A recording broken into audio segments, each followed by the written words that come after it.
Welcome to the 7Pillar podcast with Nick Ahmed and Mike Ahmed. We are brothers and former pro athletes who are now on mission to help athletes and coaches grow their mindset, expand their leadership, and elevate their performance. Do not conform to the pattern of this world, but be transformed by the renewing of your mind. The truth is that transforming your life begins with transforming your mind. This podcast is built for athletes, coaches, competitors, and leaders who refuse to settle for average, who are ready to live with purpose, build a legacy, and defy the odds. Here, we talk about what it actually takes to live and perform on a higher plane, building your foundation on God and His truth, developing elite standards and eternal perspectives, and becoming fearless in the face of adversity. Because no one hands you a life worth living. You have to build it yourself. And it starts right now. All right, here we go. Welcome to the 7Pillar podcast with Nick Ahmed and Mike Ahmed. First ever episode right here. Mike, you excited? Yeah, dude, it's been a while in the making, so this will be fun for us to dive in. Let's do it. Yeah. All right. So we're brothers, former professional athletes, and 7Pillar's been a platform and a business for us in the works now for a little while. But we're excited to bring the podcast to life. We have so many ideas, so many things we want to share, and use this platform as a way to connect athletes, coaches, and leaders and help them build a bigger and better foundation for their sport and their life. So we're passionate about excellence in sport, passionate about excellence in life away from it. And we just want to create a great community of people that are digging after and going after the same things. Yeah, we've created 7Pillar. This has been a long time in the works for us, but we've created 7Pillar out of this story that we've had for our lives. Again, Nick being a professional athlete, myself being a professional athlete and coach, and having this desire to kind of give back to the next generation of athletes, coaches, anyone involved in performance at a high level. And we see that the 7Pillars being a huge proponent, invaluable idea for any athlete and coach that really wants to dive in and get better in who they are and become the best version of themselves. So without 7Pillars, we don't have necessarily a framework for us to say, okay, how do I actually train my mindset? How do I get better as a person and an athlete? So over the course of, I don't know how many years, we really honed it down to 7Pillars as helping us get that foundation to become a better athlete and person. Those 7Pillars are identity, mindset, lifestyle, relationships, nutrition, fitness, and recovery. And the whole point of this is to make it holistic, integrated, right? If one of these pillars is suffering, then everything is going to be suffering because of it. So it's not just one thing. It's not just a couple things. It's how can we put all of these 7Pillars into one complete framework or program, and to help you guys, to help the athletes and coaches become the best version of themselves. Yeah, so I think the cool part here is that we've been brothers obviously our whole life. That don't change. It's never going to change. But the cool part of that is that we've always been pushing each other, right? So since going back to being little kids in the backyard, growing up in a small town in Massachusetts, pushing each other, playing wiffle ball, backyard football, pickup basketball, and then getting to be teammates on a high school team together, playing against each other in college, being training partners in the off season after we both got drafted and became professional athletes. We've been pushing each other all of our lives, right? And now that we're both retired, right, we have our own coaching things we do inside of 7Pillar. But what we exist to do now is to continue to push each other, number one, to be better men, be better husbands, better fathers, better coaches, and then just push each other to pour back into the next generation, right? We want to help athletes, coaches, and the next generation of people really flourish in all areas of life. And I think 7Pillar is just a platform that we've created that's allowed us to start doing that. So we built the training app, we got individual coaching, we've got this podcast going now, and we just want to bring stories. We want to bring lessons. We want to share things that we've learned along the way. And like Mike said, this is all about us bringing things we've learned through being around the best people in the world, the highest experts in their fields, in nutrition, in fitness, in recovery, in the mental side of the game, and all these different things, and bring them all into one place and start having conversations and bring on guests that are going to have real impact for the listeners. So the genesis, right? Thinking about 7Pillar, Mike listed out the 7Pillars right there. It took us a long time to figure out what we're going to call this thing, right? How we're going to start it, what we're going to do with it. And the genesis goes back a long time, right? We've officially launched this. We're recording this now in April of 2026. But we started this officially as a business. We call it October of 2025 is when we launched our training app and new platform. A year and a half or so prior to that, we had an educational platform. As I was still playing, Mike was still coaching. We write newsletters, put out educational content, and just do what we could in a part-time role. As I was playing, Mike was coaching. We're navigating, having families, and doing everything on the side. So now that we've dove into this thing full time, we have more time to give to it, right? We just think about the beginning of this. Where did it happen? It goes back even further than all of that. So this is a funny story. A couple years ago, we had a little bit of an issue in our bathroom. We had mold, so we were kind of clearing some stuff out of that bedroom. And I go into the nightstand drawer and I pulled out a notebook. And I hadn't seen this notebook in a really long time, but I was like, all right, let me take a look at this thing. I'm going through all my stuff before we cleared it out. So I pulled out this notebook and I started to look at it, and I had some notes dated back to 2015. Okay, so this was fall of 2025 when I was going through this, and these notes go back to fall of 2015, so 10 years earlier, a decade prior. And what were a lot of these notes? These notes were me after my second year in the big league, so just starting my Major League Baseball career, right in the middle of getting that thing going. But I started to write down all these notes about things I wanted to do after my baseball career was over. And the cool part is 10 years later, it literally coincided almost exactly with what 7Pillar turned into. So it talked about a platform, a way to give back, share the lessons, share the opportunities and things that I've learned and people that I've been around. And I didn't have the whole, layout and structure for how the business was going to unfold, podcasts, things like that. Right. But it was like all these topics: nutrition, fitness, recovery, mental side of the game, identity, leadership, right? All these key things that 7Pillar exists to do now. And it was there 10 years prior. And I hadn't seen that notebook in a long time. It was 10 years it sat in that drawer. And I pulled it out. It just gave me this new juice, this new excitement that, hey, this is what God's calling me and calling you and I to do together. So pretty cool to go back and see that. I just wanted to kind of share that story as a genesis of this has been in the works for a long time in our minds. And now it's starting to come to fruition, and we're starting to help athletes and coaches all over the country. Yeah, that's awesome. Thanks for sharing that. I mean, I think a big part of our passion, both for you and for me, in 7Pillar and trying to give back and is our faith, right? Our faith is kind of at the center of everything that we're doing now, whether it's 7Pillar, whether it's our individual coaching, whether it's our family life, trying to build a legacy. So our motivating factor for going about this is, hey, how can we bring all the things that we know are important to our life, that are important to everyone's life? How can we make it accessible and practical and usable for athletes and coaches? Um, and again, we see that everything that we do has a purpose. So we are trying to be very intentional with the information that we are giving you guys, that we are putting out. Again, make it practical as much as we can. So we want you guys to take things away that you guys can do, that's worked in our own lives, that's worked in other athletes and other coaches' lives. So yeah, we want to make it practical. Again, like our motivating factor is just is comes from our faith and knowing that everything we do matters and it has a purpose both now and in eternity also. Yeah, I think too, a big component of what we do at 7Pillar is integration, right? We have a lot of moving parts. We have 7 pillars, but we want to kind of integrate things and teach athletes and coaches that you can't isolate certain parts of your lives, right? Like everything impacts other things in your life at a certain degree. So your mindset affects your mood and emotions. Your mood and emotions affects the decisions you make. Those decisions affect your physical body and your health. They affect your performance, right? They affect your spirit. There's so much integration and connection between everything, right? And there's experts in all these different fields, right? And you can go out and chase them. And I've worked with a lot of them, right? I've been very blessed to learn from a lot of people, as you have, Mike, in their individual fields, right? And we're not, the expert of every single field, every single pillar that we have, but we have enough real life experience, enough educational experience to be able to speak at a high level in all these different areas and then connect them to, hey, how can you build a life and a career in your sport that's going to help you to flourish and not have one area way down and the other areas doing well. So they're all connected and integrated. That's why we have 7 pillars kind of working together.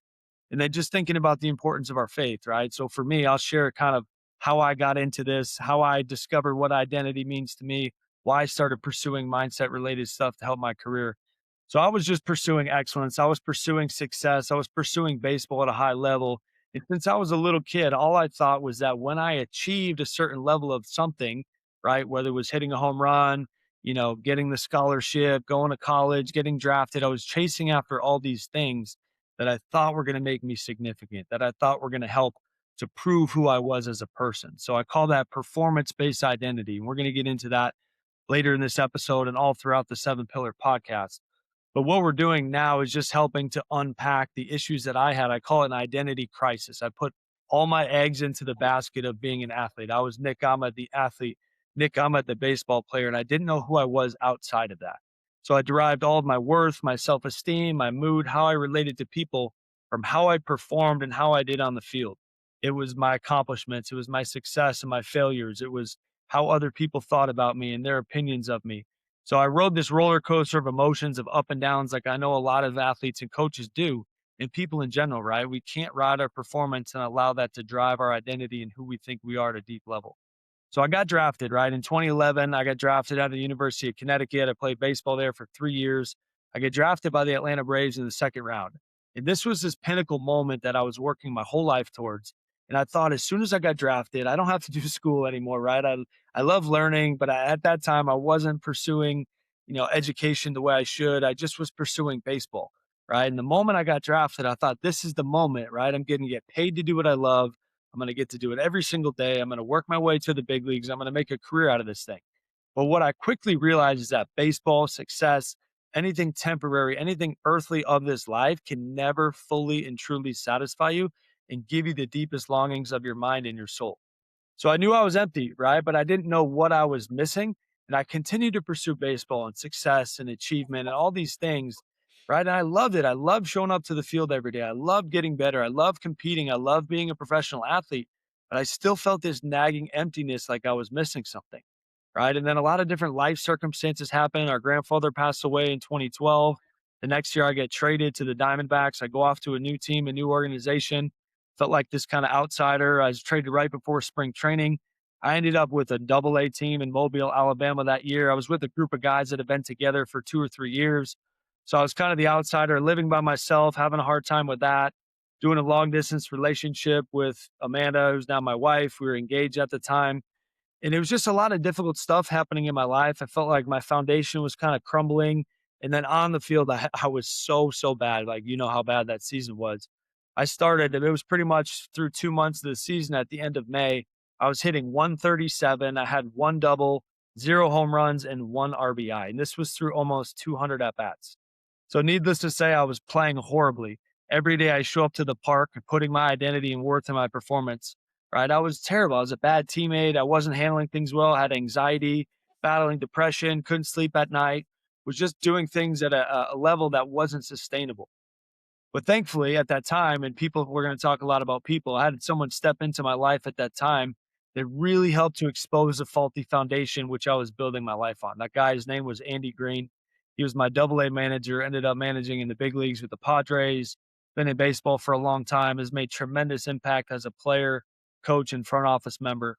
But what he would do is he'd call me into his office. I still remember the little 2-seat brown leather sofa he had in the back corner of his tiny office. And he would say, "Hey, Nick, come sit down. I got to talk with you." And every single time he called me into his office, my heart would drop right into my stomach. And I thought the dream was over. I thought the dream was going to get ripped out of my hands and taken away from me. So it was this moment of fear, this moment of insecurity, anxiety. But every time he would sit me down at the office, he'd say, "Close the door." And he'd just sit there and he'd look at me. He'd say, "Hey, man, how you doing today?" And he was one of the first coaches I ever had that I felt like really cared about me as a person first, right? And then as a baseball player, what I could perform and do on the field for him after. So I just noticed a lot of things. This guy made me feel at ease. This guy made me feel comfortable. I started to watch the way he interacted with his wife and kids who were around a lot, how he interacted with other people, how he treated the people who could do nothing for him, right? How he responded to adversity, wins and losses, umpires making bad calls. I was like, man, this guy just has something that I don't have. He has this peace, this steadiness, this joy, but he's also excellent at his craft. He taught me so much about the game, thinking at it at a high level, being a great infielder. I learned so much from this guy. And what he did at one point is he invited me to go to a Bible study. And we've talked obviously at length, Mike, and I've never been to a Bible study up until that point. So I was nervous, uncomfortable. I've never been to one before. I didn't know what to expect. Grew up in the Catholic Church a little bit and just kind of felt this like shame and condemnation every time I was in that environment. So I kind of felt like that was happening and it was going to happen again. But I felt something completely different. I felt this complete authenticity, this ability for him to just say, "Hey, I was reading this out of the Bible. This is what I learned from it. This is how I'm applying it to my life. Here's where I've messed up before. Here's what I've learned from it. Here's what God's teaching me." So his demeanor and his humility just started to invite me in and expose my faulty foundations. Like I was saying, I got a Bible. I started to read it for the first time. And eventually I get to the book of James, and it was this passage that absolutely wrecked me.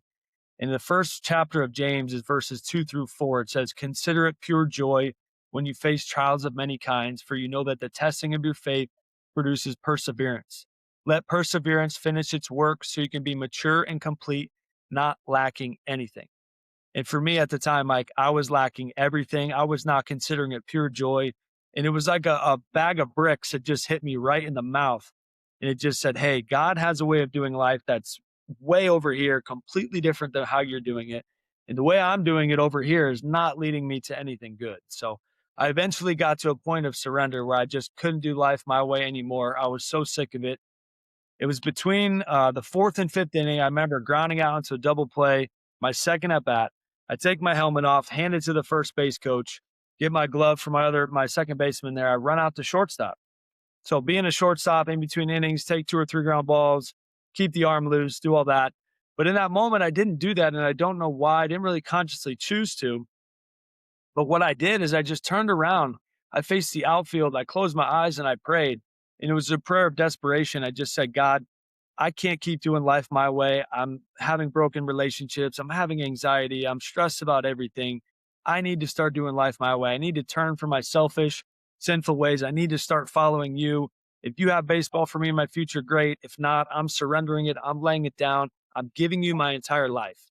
And in that moment right there, Mike, I'm not kidding. We've talked about this a million times, but I felt a new sense of peace that I've never felt before. I felt freedom like I never felt before. And this isn't a prosperity gospel thing, but I had a new sense of freedom when I stepped up to the plate for the next 2 at-bats. And I got 2 hits, right? And I just felt this sense of like, I'm not attached to the results anymore. I'm not going to let them define me. I'm going to define myself the way God sees me. And it just gave me this new freedom, and I started to build a new foundation for life. Quick break from today's episode. So here's the truth. We've done the research, and only 5.1% of elite athletes and coaches are actually training their mind on a daily basis. That is exactly why we built our 7Pillar Mindset Training app. To join our 7Pillar community and start training your mind, leadership, and performance today, subscribe to our one-of-a-kind training app at app.7pillar.co/memberships. You'll be joining athletes, coaches, and leaders seeking to become the best versions of themselves, both on and off the field. For 10% off your first year, use code PODCAST10 at checkout. All right, now back to today's episode. Yeah, bro, thanks for sharing that. I've heard that many times, and it's powerful. And the 50th time you hear it, I know there's a lot of people in your shoes that have felt that way. And there's so many times we can get wrapped up in the performance and the achievement and what's next. And am I going to make this team? Am I going to get to this level? Am I going to get to the big leagues, et cetera? Like there's always going to be that next level. So I think a word that we toss around a lot that you've said a couple times in there is the word surrender. And like getting to that point of being able to surrender the results is really difficult, right? Like we want to have that certainty. We want to have that control. But at the end of the day, nothing is guaranteed, right? And the more that we can surrender those results, the more we can play in freedom, the more we can relate to other people and see their value, right? Not just worried about what we're doing in our career. Yeah. So that story is really powerful. And then not to get into another tangent, but in that story, you see the power of the coach too, right?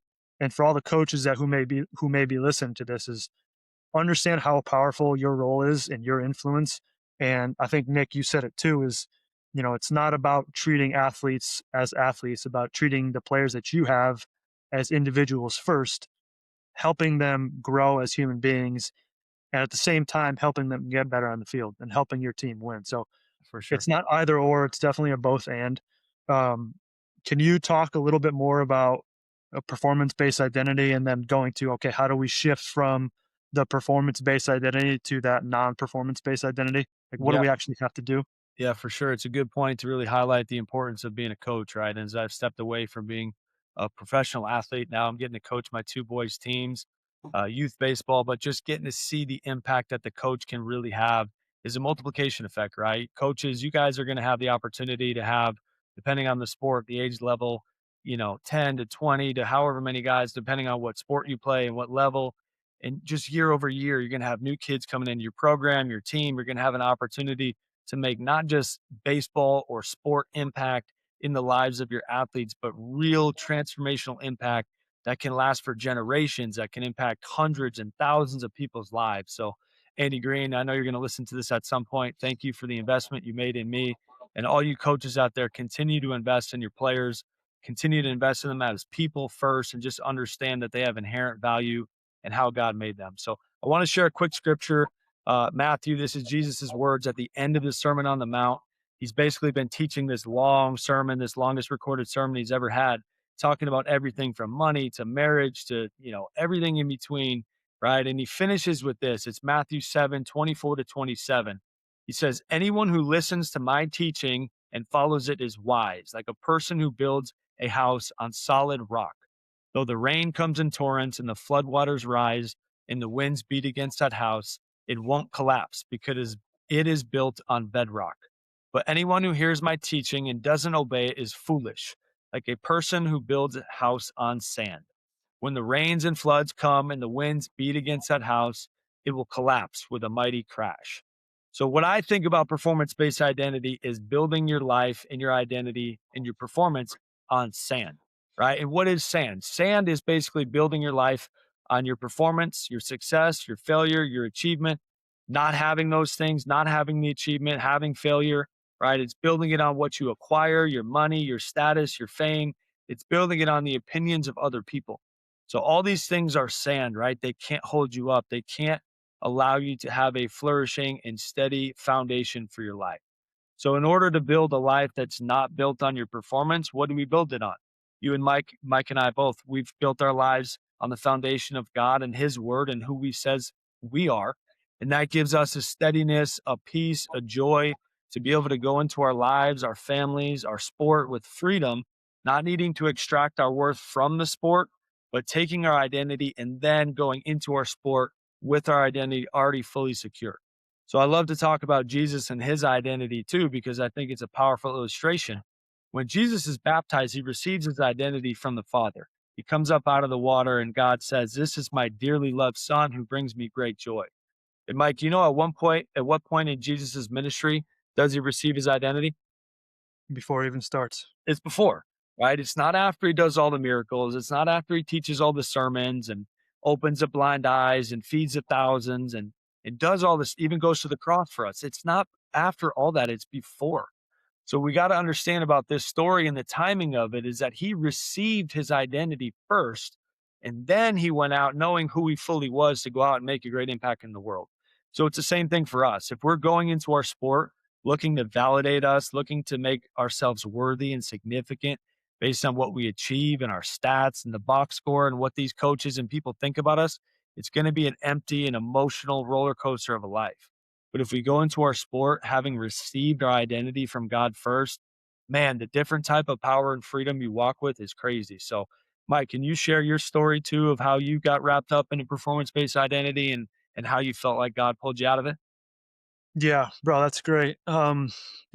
Similar, but what first want to hit on is the importance of a foundation, right? Like, what is a foundation? It's Mhm. something that a house is built on. So when we relate it to our lives, right? The foundation is what our lives are built on, right? Like, what are the beliefs that you have about the world and about yourself that are going to hold your life up? And obviously, if you don't have a good foundation or that's built on sand, right, your house is going to collapse, just like the scripture says. So in order for us to, ask ourselves questions that we need to ask is we have to understand the beliefs that we are building our life on. What beliefs do I have about myself and what beliefs do I have about the world? Like, where does my value come from? For me personally, like I definitely got caught up in, seeing my value in my performance. Like most other athletes, like most other coaches, right? Like you can see your value on the box score in your stat line, right? Like You are valued based on how well you produce. Yeah. That's true, obviously, for you as an athlete in an organization on a team, but that's not true for you as a person and as an individual. So we have to be able to see ourselves as an individual. Um, and one of the things that kind of held me up was there was a couple years in my career, even going into my professional career, where I had a couple good seasons with some decent success. And then a couple years after that, I definitely had a couple down years with trying to find myself, with trying to find my performance again. And one way that I got lost in my identity was like I was trying to get back to that version of myself that had success. And I basically got lost in my past performances rather than saying, "Hey, I can figure out a new way," or, Mm, I have the skill and ability to adapt and find a new way to grow, rather than trying to put myself in a box and saying, "I have to play this way." mm. So, a little bit different than your story, but very similar is like we have to be able to move away from the things that are holding us back, from those self-limiting beliefs, whether it's about ourselves, whether it's about how we view the world. But I think again, we have to ask first, like, what's our foundation? What are those beliefs that are causing us to think in a certain way? What are the beliefs that are causing certain behaviors, and how we respond to certain situations? When we can understand those things, it's a lot easier to adjust and adapt and move forward based on that. Um, so yeah, I mean, one other scripture that I like too, when we talk about like your foundation producing good things in our life, right? If we don't have a good foundation, it's not going to produce good things. But if we do have a good foundation over time, it's going to produce better things. All right, so this is from Matthew 17 also. It's Matthew 7, verses 16 through 18. By their fruit you will recognize them. Do people pick grapes from thorn bushes or figs from thistles? Likewise, every good tree bears good fruit, but a bad tree bears bad fruit. A good tree cannot bear bad fruit, and a bad tree cannot bear good fruit. So you can ask yourself, like, what type of tree are you, right? Are you a tree that's going to bear good fruit? Or at the core of it, are you a bad tree that's going to bear bad fruit? And this is not talking about your self worth. This is talking about how you think, your habits, how you view yourself, right? Does that make sense? For So can sure. you talk a little bit more about how that might play out in your life? Like, what fruit can we see from having a non-performance based identity? Yeah, I think when you talk about fruit and I hear this passage from what Jesus is saying, I think about the fruits of the spirit, right? Love, joy, peace, patience, kindness, goodness, gentleness, faithfulness, self-control. I think I got all of them right there. You can correct me if not. Uh, but for me, guys, before I was having a good foundation, before I was walking with God, before any of this stuff came to into the picture for me, I was chasing after baseball success, achievement. The fruit I was producing in my life was just so different and it wasn't helpful to me and to anybody else. I was stressed out all the time. I was anxious. I wasn't loving Amanda very well at the time. We were doing fine, but like I wasn't the best version of myself to her. I wasn't laying my life down to serve her. I wasn't very patient with her or with baseball, right? I wasn't being a good teammate. I wasn't exercising self control. I had anger coming out of me a lot with bad performance and things like that. So I had just bad fruit essentially, right? And so I needed to take a look at myself and say, hey, is this a type of life? Is this a type of character that I want to exhibit in the world? And the answer clearly was no, right? I knew a change needed to be made. And the cool thing about fruit, right? If you study Jesus and how he talked about fruit, right? He talked about the necessity for the branch to be connected to the vine, right? And you never see a disconnected branch on its own producing an apple, right? The branch has to be connected to the trunk or the vine of the tree, right? Connected to something that's going to produce that life.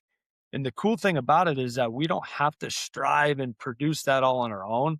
All we have to do is learn how to get plugged into or connected or the biblical word of abide or remain in Jesus, right? So for us as athletes and coaches and competitors, if we're going to go off on our own, we're going to abide in ourselves and the world and things that aren't going to bear that fruit. It's going to be a difficult life. You're going to have difficult relationships. You're going to be isolated. You're going to be lonely. You're going to deal with mental health issues. But the minute you start to learn how to get connected to the real source of life, man, that just opens up a whole new level of fruit a different type of fruit, one that's not going to rot and die and pull people apart and make them sick. It's going to help produce life and flourishing and abundance and just help people become the best versions of themselves. So once I started to really learn that strategy of like, hey, this isn't about me anymore. This is about me becoming the best version of myself, not only to become a better athlete, but to become a better teammate, a better family member, a better husband, right? So all these little things that I needed, I didn't have. I couldn't just try to become more patient. I couldn't just try to have more self control. I needed a real source of life that was going to help me to have those things. So, yeah, fruit. I mean, what's the biggest fruit that you've seen change in your life since you created a better foundation? I think definitely peace, right? Not trying to have certainty in my life, not trying to control the outcomes, being able to let that go. Um, it's hard. Like when you're playing every day, you're coaching every day, and you want to have, a good box score, a good stat line. It's really hard to let those things go, especially when you have people texting you, calling you, "Hey, what's up? How are you feeling?" Like it's something that we all struggle with and deal with and have to process on our own. But that word surrender keeps coming back, and like that surrender just produces that peace. And again, it's not that we're giving up on excellence or performance. It's just like that's not the one thing that we're chasing most, right? Like we're still called to be excellent. We're still called to be diligent and work hard and do all these things, but it's not the first thing that I'm pursuing, right? I'm not pursuing a 4 for 4 box score. I'm not pursuing a year with that I'm hit 350 with 20 homers. Like that's not what I'm pursuing. But I am pursuing things that are going to help me become a better baseball player and become a better person. So I think that's really good to clarify, right? Like we're not the fruit that we're producing is not, a better batting average or box score or better stat line. It's the things that are in my life that are going to make me a better person. That's going to help me, produce maybe more down the road. But I'll be more patient with people, be more patient in my circumstances. I'll love people better. I'll serve people better. I'll communicate better. And then again, like that's what we're chasing, right? We're not chasing the notoriety and the fame, the money, the achievements, the accolades, right? That stuff is cool and it's great. But when we prioritize the right way, that should all be secondary to what we're actually pursuing. Yeah, for Makes sense. sure. To me, it's just process over results. You got to trust the process. You got to build a good process that's going to help produce a good life. And Mhm. for me, being recently retired, I think about it now. Like, what do I miss the most about being a professional athlete? What do I miss the most about being a baseball player? Right. And it's not going 4 for 4. It's not the diving play. Right. What I miss the most is the ability to get connected with my teammates in the clubhouse, to make an impact, to chase a collective mission together as a group of men going after something. Like those are the things I miss. And I think learning to zoom out, right, and go to the end of your life, go to the end of your athletic career, go to these end moments and say, hey, when I'm done with baseball, when I'm done with basketball, when I'm done with coaching, when I'm done with my life, right, whenever that is, whenever you're about to take your last breath, what are you going to learn and look back on and say, hey, this is what really mattered. And I wish I chased after more of this. And then just zoom back into today and start pursuing that first. And I love the way you break that down is right. We're pursuing this first because we know it's of the utmost importance, but this actually doesn't make us worse as an athlete or a coach. It actually makes us better, right? Ironically, it makes us better because we're not so attached to the result that we can just work the process over and over again and knowing that our identity doesn't come from whatever the results have. So when the results inevitably go up and down, right, we can stay here. We can have that peace like you're talking about and show up every day and become the best version of ourselves and pour into our teammates and just make great impact as a leader. So you've got a great way of summarizing identity. You got 3 S's. I'd love for you to break that down for us. Can you go ahead and break that down?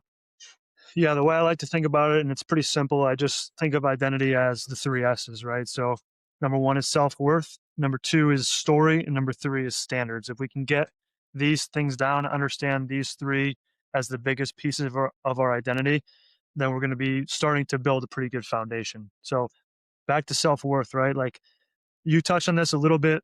The question is, where does our self worth come from? Does it come from our performance or does it come from something else? Right? As a follower of Jesus, obviously it doesn't come from my performance. It comes from who God says that I am. Right. So, like, again, if we are striving to perform, and that is number one, whether you perform good or whether you perform bad, your self worth is going to go with the ups and downs. So, trying to understand like your self worth is not dependent on how you perform on the field, right? Your self-worth is given to you, like you said, your identity is received. And because I've received it, now I can go play in freedom. Now I can go relate to other people and communicate in freedom, right? So I'm not, uh, I'm not trapped by that performance-based identity. So that's number one, right? I don't have to earn my self-worth. Number two is story, right? The cool part about this is, and I love it. This is kind of where we get to be creative a little bit. Is you get to write the own story of your life, right? So whether that's in the past, whether that's in the future, doesn't really matter, right? But this is a cool part because again, we get to kind of have a role in creating what our life looks like. Again, that doesn't mean we're controlling the outcomes, but we do get to influence how we behave and the process that we take. So again, when we talk about our story, right, like we get to assign meaning to things that have happened to us in the past, right? So you have an 0 for 4 day, you have a season that, performed below your expectations, whatever it is, right? You have the ability to reframe that in a way that gives you an opportunity to grow from it. Mm, And I know you talk about opportunity opportunity all the time, right? all the time. Uh, when we write our own story, we can reframe these moments of adversity or failure or hardship, whatever you want to call it. We can reframe those as something that's actually positive that's going to come out of it. So a lot of times, like we beat ourselves up, even if it's a small thing, even if it's one at bat or one pitch, right? We have to take, again, like you said, we take the bigger view, say, hey, like this isn't necessarily how I wanted this at bat or this moment or this part of my life to go. How can I redefine that? How can I speak something different to that so that now I see this as an opportunity to grow and get better? And now down the road, I'm going to be a different person. Does that make Yeah, I love sense? that. Love that. I always reference a Kobe Bryant quote, and he said, "There's no such thing as failure. It's just a figment of your imagination." Right. So often for me, I got stuck and I was a failure. I'm not good enough. Whenever I had a bad game or didn't get recruited or didn't get moved up a level or whatever it was, and I just had to understand that, like, hey, that is just a thing that I'm making up in my head. Right. This is not true. Right. I can't change the results. I'm not delusional about what actually happened, but I get to assign the meaning to it, like you're saying. I get to choose how I respond to it, how I think about it. And this like idea of reframing is so powerful and so important here to your story, right? If no matter what happens to you, whatever happens in your life, you get the opportunity now to say, hey, this is what I'm learning from this. This is propelling me and taking me to a new level. If everything always went how we wanted it to go, right? We wouldn't grow, we wouldn't learn, right? We get better through adversity, through friction, right? You think about what happens when you go into the gym as an athlete, right? You're actually tearing your muscles down. You're creating these micro tears in your muscle fibers, right? So you're going backwards. And the only way you actually get to go forwards, right, is you go to sleep, you eat the right amount of protein, you put the right hydration in your body, right? But in order to see the growth and strength and improvement and muscle and speed, you have to go backwards first. So it's that ability to embrace the failure as part of your story. We all go through it. It's the storms of life that Jesus is talking about, right? We all are going to go through storms of life. It's just our mindset and our perspective around them that helps us to create a story that propels us into an amazing future. Yeah. Failure is never final, right? Yep, Yeah. exactly. So What as we about the move third S? third S, last S here is we're talking about standards, right? We touched on this a little bit. Um, Again, I'm passionate about what I'm doing. I know you're passionate about what you're doing. I think we're all called to be great, right? Like it's part of our identity, part of our calling is to be great in some way. Again, not to beat a dead horse, but this is not talking about outcomes or controlling your performance. Um, but if we see ourselves as if we see that everything we do matters, right? We're going to attack things with purpose and energy and intention, right? And again, that idea is kind of going to raise our standards and say how we go about our business every day. Yeah. One way I like to think about this is, the world tells you to be one way, and the Word of God tells you to be another way. So for me, is like I don't want to go by the status quo, right? I want my standards to be set apart from what the world tells me I should be doing. Doesn't mean I always get there. Doesn't mean I always live there. But if my process standards, if my habitual standards, my behavioral standards are really high, right? For the most part, those are things that I do control, that I can attain, that I can execute on. Um, and so again, like we have to hold this tension in the air between yes, we do want to have high standards, but at the end of the day, we're not chasing outcome standards, right? We're not chasing those high result standards. We're just chasing the process standards. So again, when we have those high process standards, it's kind of a motivating factor to say, hey, I can do this. This is who I'm called to be. I'm called to be great. But I am not, my worth isn't dependent on how I actually perform on the field, in school, with whatever it is we're talking about. Yeah. I want to hit on 1 Corinthians 10:31 real quick. So whether you eat or drink or whatever you do it all to the glory of God. So whatever you do, that literally covers everything, right? Whether you eat or drink, to me, that goes to the small daily actions, habits, right? We eat and drink all the time without even thinking about it. So all the little things, the process things like you're talking about, we're called to do all of them to the glory of God, right? We're not called to do them half-heartedly, lazily, with mediocrity. We're called to excellence in every single thing that we do, right? Not perfection. Nobody's going to be perfect at everything they do, but we're called to a standard of excellence in every single thing we do. So, Mike, can you give me one standard of excellence that you've adopted in your life? Yeah, it really comes down to a couple things, but what I like to think about it is how I prioritize my time in my life. And, priorities is huge. It's going to help illuminate what you value and if you're actually committed to those values. Um, but like my time is very much prioritized around my faith, my family, my work, in that order. And when I execute in that order and spend time in that order, right, we talked about before, is like I'm going to see more fruit in my life. Yeah. Um, and one thing too, I always like to say is like my little motto is ABG, right? Always be growing. If I can live my life in a way where I'm trying to grow my spirit, transform my spirit in a way where I'm becoming better, even if it's just 1% every single day. Right now, I'm on a path where I'm moving, I'm getting better, I'm getting closer to adhering to those standards. So again, these are not, you know, perfection standards. These are not outcome standards. This is something like how I prioritize my life and my time, and it shows up, like you said, in the little things and in the everyday things that I do. Yeah, So dude, that's so good. That is the first time I've heard you say those 3 letters before. And what you guys are gonna get to know about Mike is he's got a ton of letter acronyms. So this is the first one you're hearing on the 7 Pillar Podcast, ABG, always ABG. growing. I'm gonna take that. I'm gonna use that. Myself personally, I'm gonna talk to my guys, my 10U baseball team, tonight and tomorrow night about that. And just a motto, a mantra, right? It's just a standard that you're living at. You're not being complacent. You're not staying how you are. You're continually growing and doing everything for the glory of God. So I absolutely love that. And as we get wrapped up here, I think at the end of every one of these podcasts, what we want to do is we want to have a conversation that's going to stimulate you, that's going to challenge you, but we want to get practical at the end of every conversation. So we want to give you a takeaway. We want to give you a challenge. We want to give you something to actually do and apply, right? The Bible is very clear. It tells us to not just be hearers of the word, but to be doers of the word so we don't fool and deceive ourselves. So, what we want to do here is just wrap up, give you guys a challenge. Mike, I'm going to ask you what's one practical, tangible thing that our listeners here can take away and apply to their lives? And if Yeah, it's ABG, hit them with ABG again, remind them.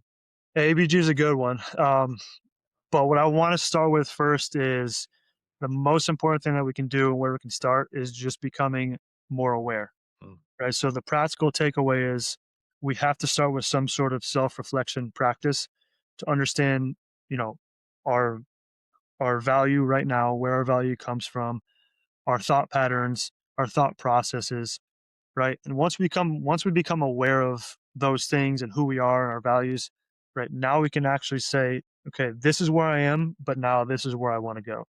But it does start with the self-reflection. It does start with self-awareness. So in order to get there, right, we have to be able to ask questions. And this is one quote that I love from Tony Robbins. He says, "The quality of your life depends on the quality of the questions you ask." Yeah, So so again, good.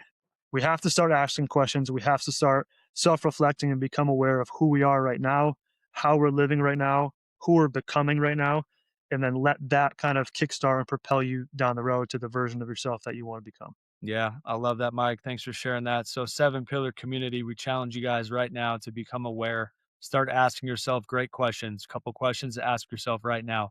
What type of foundation are you building your life on? And is your identity tied to your performance? Are you living in a performance based identity? So thanks for tuning in, and we look forward to seeing you guys next episode.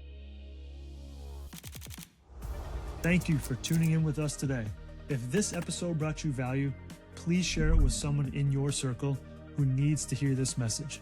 Be sure to follow the show so you never miss an episode, and don't forget to leave a rating and review. Every share, follow, and review helps us reach more people and make a greater impact. Because at the end of the day, this is about more than content. It's about growth, purpose, and stepping fully into who you were created to be.